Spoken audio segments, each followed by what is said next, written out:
Olá pessoas, bem-vindos a esse vídeo. O meu nome é Agnaldo Victor, eu sou da Escola Presidente Geisel Polivalente e hoje eu vou falar sobre o absolutismo.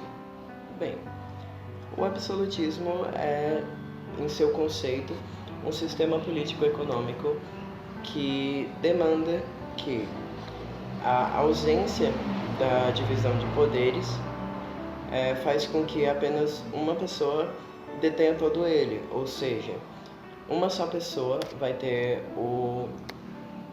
a vontade absoluta por todos.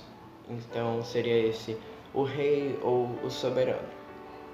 E bem, todos deveriam respeitar essa vontade, porque era uma relação de fidelidade entre o soberano e seus súditos.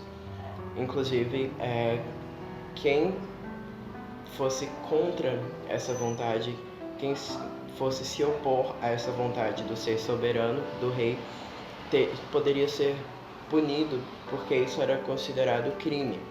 Então, era uma relação onde uma pessoa apenas mandava diretamente e ele tinha, sim, representantes e todos esses deveriam ser pagos com respeito e fidelidade pela população, por conta de deter todo o poder naquela época.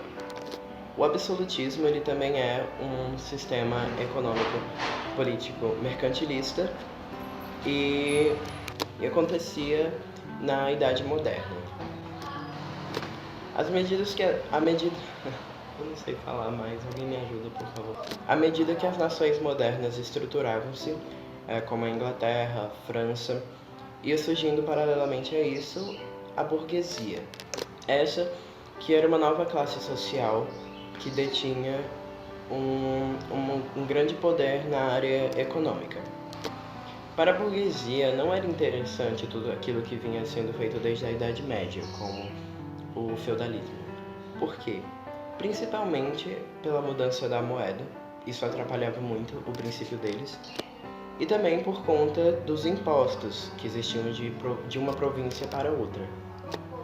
Bem, como todo poder era concentrado em um só soberano ou em um só rei, cabia a ele todas as ações de um reino, ou seja, ele teria que tomar de conta de sufocar rebeliões, de cuidar da segurança, cuidar de impostos, ele teria que criar leis e também impor aquelas leis.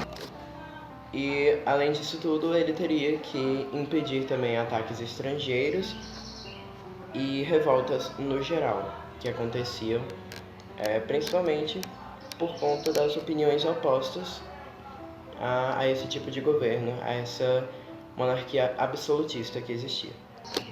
Para que isso pudesse acontecer de forma eficiente, foi criada uma estrutura administrativa para auxiliar os reis em suas funções.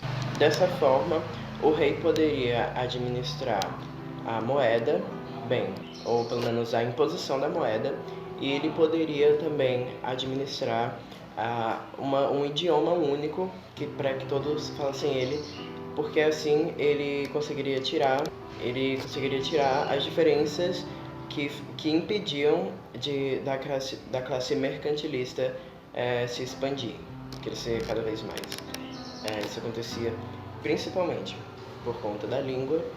Então, com esse método de idioma único, ele poderia mudar isso e tirar esse impedimento da classe mercantilista. Agora, sendo um pouco mais específico, para falar de nomes, temos a citar Nicolau Maquiavel, que foi um grande defensor de todo esse sistema do poder absolutista. Porque ele defendia essa ideia de Estado, essa ideia de política, onde acontecia a hierarquia absolutista, onde o rei era o único acima de qualquer outro.